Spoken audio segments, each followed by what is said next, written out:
This is an interesting jobs report, and we're getting a lot of interesting data right now that's coming out, and I would call it mixed at best. One of the things that we want to be paying attention to here is the fact that yes, unemployment was better than, well, it came up a little bit, but that is ultimately 27 months, just as you said, under 4%. But here's reality. You're listening to Kerry Lutz's Financial Survival Network, where you get valuable information you just can't find anywhere else. To thrive in today's trying times, you need the Financial Survival Network, now more than ever. Go to financialsurvivalnetwork.com and get your free newsletter and gift.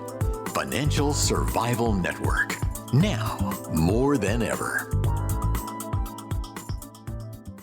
Welcome. You are listening to and watching the Financial Survival Network. I'm your host, Kerry Lutz. Hey, we're concluding the first week of March. We just got a State of the Disunion address. And what does it mean for the market? What does it mean to your portfolio and your future retirement prospects, assuming you're going to retire at some point? Well, our good friend David Stryzewski is with us now to opine and give us his take on it. David, it's great to have you back. So tell us, we've had, how many months? 27 months of unemployment below 4%, and the market should be booming, right?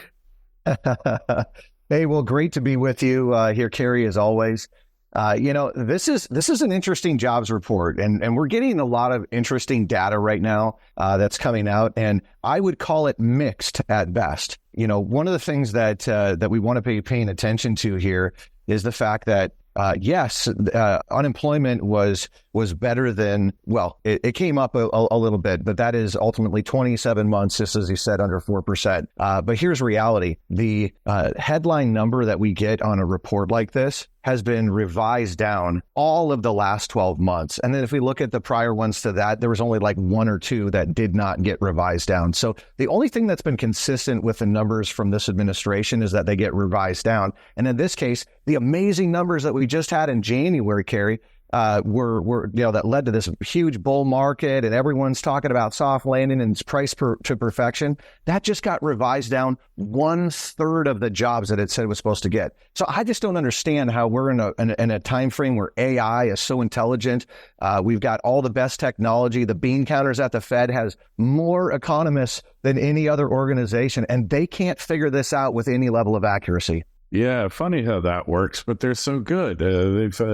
They've been guiding the economy and keeping us, keeping it going all this time. I think the economy going has more to do with the rest of the world being in more horrible shape than the U.S. and a flood of flight capital, especially from China, coming into the U.S. That's my feeling.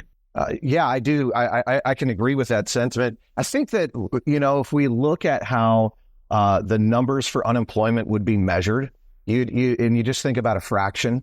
On the numerator, you've got all the possible people that could be working. And then on denominator, it's all the jobs that are open.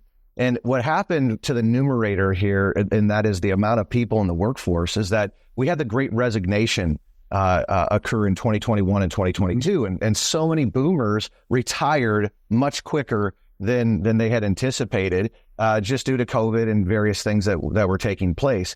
And here's where this gets a little bit interesting, and that is, oh my goodness, our unemployment is so low. Well, whether we're talking about the amount of people that are working or the amount of jobs that are open, the point is we have a very different economy pre-2020, post-2020. So let's have 2020 vision, and let's look backward in time, and let's recognize that there's fewer people working right now. And I'll just say this as well, from the handful of families that I've just touched base with here in the last week, knowing that I was going to have a conversation with you about unemployment, I said, hey, how's this going? And I have literally talked to 3 particular gentlemen that were looking for jobs. These are highly qualified people. They say it is nearly impossible today to be a white male and to find a job in corporate America. And so I think that unemployment being so low, well, guess what? The jobs that are open right now may or may not be the jobs that people are looking for, or they're not really looking for the people out there that are truly looking and seeking for employment. Yeah, well, you know what they say about about statistics, right? They lie. Yeah. So what are we to make of it then? How do we prepare for this uncertain future? That's really, what are you supposed to do? Well, I think you have to answer that question by looking at the Fed, because all eyes are on the Federal Reserve and what are they going to do? Are they going to be cutting rates?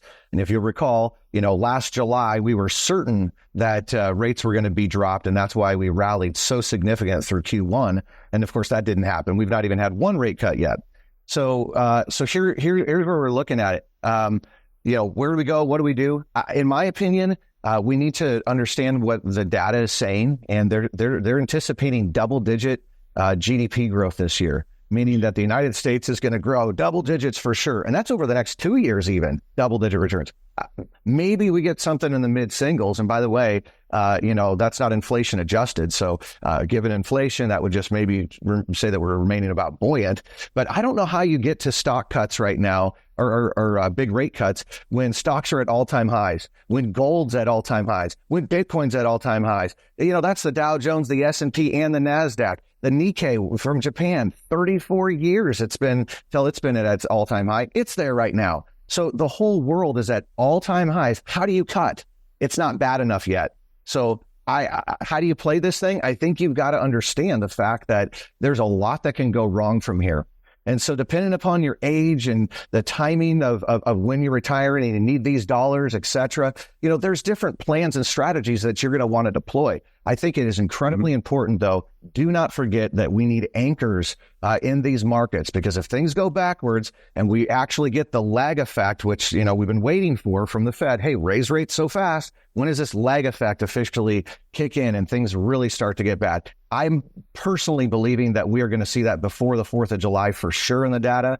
I think it's coming out right now. I think the second part of the year is going to be much bloodier than the first part, and there's going to be a lot more losers than winners, but there will certainly be some opportunities. All right. Well, there's always winners and losers in everything, right? Yes, sir. Everything the government does. Hey, so gold prices, record highs. They're up like another $20, $30 today. I have to go consult my Kitco website. Yeah, it's up to $21.90. It's up $30 today on the spot market. So what is gold trying to tell us here? Well, interesting facts. Okay, so gold is priced in U.S. dollars. So what this tells me is that the U.S. dollar is actually getting weaker, so much so that gold is now priced, even though they're trying to depress the price, it's at all-time highs right now. How can you say that we're in a disinflation environment when gold's at all-time highs? It's just the oxymoron statements. It doesn't work like that. So we have to look through the data and the numbers here. But I'm looking at it, Kerry, 89.3 silver to gold. Now, that gold to silver ratio tells me that, in my personal opinion, silver is the most underrated commodity in the world right now. And I think gold leads, silver follows. Gold's going to be a great play here for the rest of the year, but the miners that have been beat up for probably almost the last 2 decades, if I can be honest. They are undervalued right now. I think that they're positioned extremely well for the future. We have to have metals if we are going to be able to electrify the world. So copper is an example. We're going to need uranium if we're going to get base load for electricity. We need gold and silver. These are real assets that the central banks, they're buying right now at thousands of tons annually. And so if we just follow the money, I think that it starts to show us where value is probably truly found, and it's likely not in the U.S. dollar or treasuries. Yeah, I don't know. I don't think it's found in any currency anywhere on the planet. Do you? No, and this is part of the reason why Bitcoin's up so high, right? And that is not good for the U.S. dollar. Bitcoin's an alternative payment, and the concept of that is a really, really, really important thing for people to understand, because everything is changing right now. The Federal Reserve is behind. They've been out of it. They've missed it every step along the way. I'm obviously very critical of them, just given even what we're celebrating here in 3 days, Kerry, with this bank term funding program expiring, as the biggest bank bailout in the United States history happened last year. And that's a part of the reason why we didn't get into the recession that was supposed to come, right? Because we bailed it out. Well, what's coming next? Guess what? These banks are on the verge right now, and so are many of these corporations that are pleading with the government, please drop interest rates. We can't afford to keep this going if we can't get cheaper interest rates. It's not going to happen. Okay, so just a couple of things. New York Community Bank, all right, they just got a $1 billion lifeline. So the banking crisis is not over yet. And the commercial real estate collapse, I think it's probably already happened. It's already out there. And now they're just picking up pieces to it, right? But it's definitely real, and it's hit these banks. And I actually knew this guy who is the CEO. He used to belong to the Community Bankers Association in New York. I did work for banks when I was in my former life as an attorney. But, this is just the beginning. I mean, if you believe in such things, some guy had a near-death experience, and he said that basically there would be a banking collapse in 2024, and that we would go to CBDCs, central bank digital currencies, and that we would be, controlled and all this other stuff. But then in 2028, Donald Trump would be elected president, and he would give us back money, paper money. So I don't believe this for 2 seconds, but it sure is kind of funny. And this came out like a couple years ago about this guy with his NDE. It's crazy. We're at insane times here, David. Yeah, when you think of narratives like this, and we, what that dream was considering could feel like a reality right now, at least parts of it. So it's an interesting thing to be, considering some of that. One of the parts I just want to note real quick, and this is something that I don't think is on a lot of people's radar, and of course we're talking about unemployment here today, is this: when corporations get debt, they tend to be on 5-year terms, although they're paying a 30-year amortized schedule. Well, every good CFO would have refinanced all the debt and got you into probably more debt than you've ever been in, in 2020 and 2019, Sure. 2021. Okay, that's every good CFO. Well, here's the part to note, and that is we got just shy of $1 trillion coming due in debt this year. There's like 1.5 trillion next year, and the year after that, slightly more, and the year after that, slightly more than that. Well, when you get within the last 12 months or 1 year of the expiration date, or you have to renew that loan, that becomes a near-term or short-term liability. What does that mean? It changes the fundamentals of your balance sheet very significantly. And so if we understand where many of these corporations are right now, I believe that when they look at that balance sheet and those revisions are adjusted because of the new near-term liabilities that either need to get paid off in full or refinanced at probably twice the payment that they're paying right now, at least twice, and they're going to be unemploying people. And so expect that next month, when unemployment starts showing up, that these numbers are going to go above 4. Because if we're at 3.9 right now, 4 is the next ticker. And so, I don't know that we're in such a hot and strong unemployment market. I mean, President Biden told us that there's record numbers of businesses being started right now. I don't see that. I don't see him, spiking the ball at, I've got the best unemployment ever. There's record numbers of businesses being started for to handle the flood of illegal aliens that are getting sucked into the country here. Hey, and so gold, obviously, and it's not like we're Johnny-come-latelys to this, and I don't think it's also that we're stop clock. I mean, I buy Bitcoin, I buy a little bit, not a lot, every Sunday night I buy it. Mm-hmm. And I'm up 70%, in the past 6 weeks. So I must be a genius, huh? Yeah. When everything's, I guess to quote Warren Buffett, he says, when the tide comes in, all ships rise. But when the tide goes out, you find out who's swimming naked. So I like the idea of dollar cost averaging. I like your strategy there on the weekly. I've personally done daily dollar cost averaging in just because the crypto market moves so fast. And so you're getting, so Coinbase is they make it pretty easy to do that. $100. You do 100. If you could afford $100 a day, do $100 a day.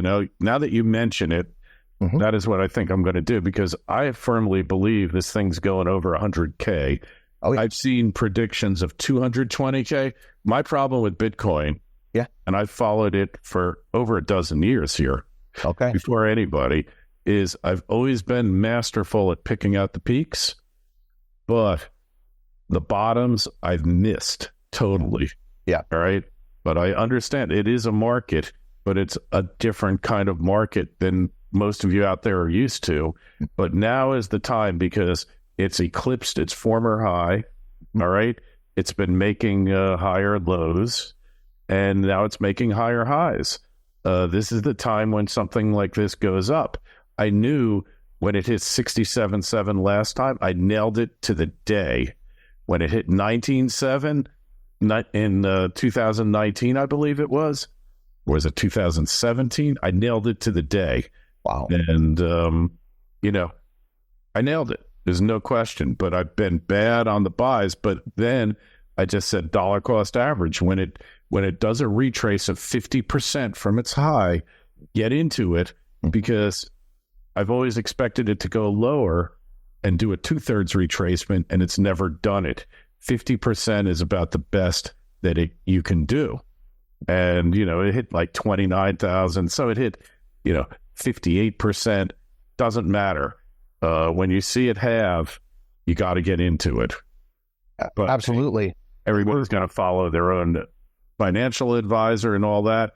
But what do you think of the spot ETFs at this point, David? Well, here's what's a wonderful thing about them is that they're opening up a whole new consumer group that was not there before.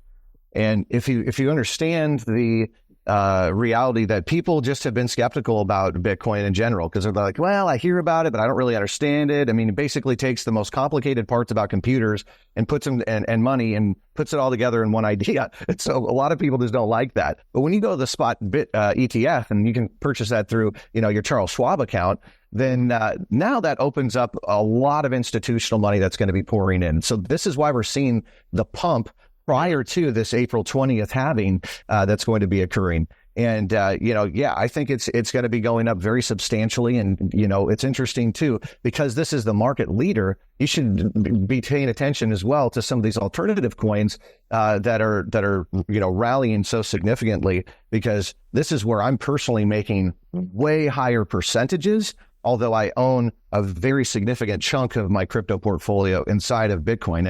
And I am a very substantial investor in this, as I've been doing so for the last 2 years, and it represents a significant part of my net worth at this point. Right. So I was talking with Mark Skousen. I don't know if you know him, big libertarian guy, runs Freedom Fest every year. I'm going to be there this year in Vegas. And he put together a chart. For the past 10 years, he said, or maybe it was 11 years, 8 years, Bitcoin has been far and away the best performing investment, including this year. Mm-hmm. And 3 years, it has been the worst performing asset. So this is a dogs of the crypto play here. When it's the dog, you jump in. I mean, I'm a little late to the game, but I've made money on crypto before. Look, I never stuck with it long enough because I never thought that it was going to go this high. But others did, and they had me beat. And there's crypto billionaires out there. So, but understand, volatile market, and it can be shut down anytime the world's governments get together and decide they don't want it anymore. David, we got to get going. So just give us your final pearl of wisdom on cryptos, gold, stock market. I'd watch this. The world is changing right now very rapidly. And so I think that it's important that we do gain a thesis. We've got some ideas. I don't think that there's one idea that we should go all in on, all eggs in one basket, but rather a combination of diversity. I think most people recognize that there could be something with this blockchain technology. I personally believe that it is a more efficient and effective way of the future. I think that these altcoins are a lot of them going to be the technology and algorithms that we're ultimately going to be using for apps and transactions and such in the future. If you look at the central bank digital currency scenario and what's going to be happening right now with BRICS Pay, people can just Wikipedia that. They're looking, I believe, this is speculation, I believe that they're looking at utilizing Ripple and Stellar within their system. If that happens, those are going to go parabolically up in pricing. So take a look at those for yourself. And personally, that wasn't financial advice, though. And then as far as the because they don't allow us to do it here. No. Hey, you know, any advice you get here applies to us and us only, not to you. You got to consult your financial advisor. And I always give that disclaimer. I used to tell people, if you follow any advice I give you, you will definitely lose money, at least in the short term. Unfortunately or fortunately, that has turned around dramatically. I mean, David, $2,200 gold, $2,300 gold. It's parabolic, which means you need a pullback, but the pullback's going to be short, fierce, and that's when you jump in with 2 feet, load up the truck. Yeah, and I think that silver is really the opportunity on that metal side right now.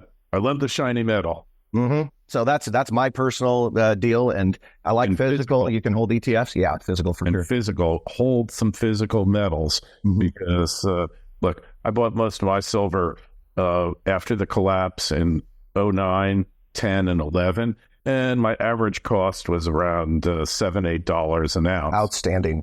I bought some more recently at 20, at 17, 18, but once it goes below 20, but hey, that's me, that's you. Yep. You have to decide.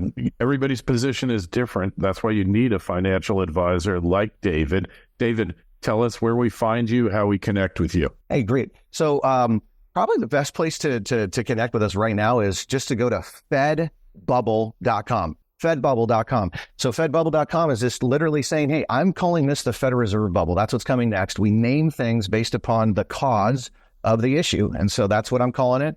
And so we're helping people to navigate this difficult time. And the last thing I'll just note here, Kerry, is when I've got my book coming out here in the next 30 days, it's called Riding Bulls and Taming Bears and Value for Retirement in the 21st Century.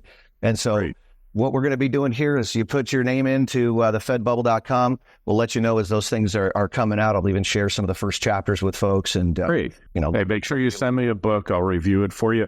By the way, I've started a new site.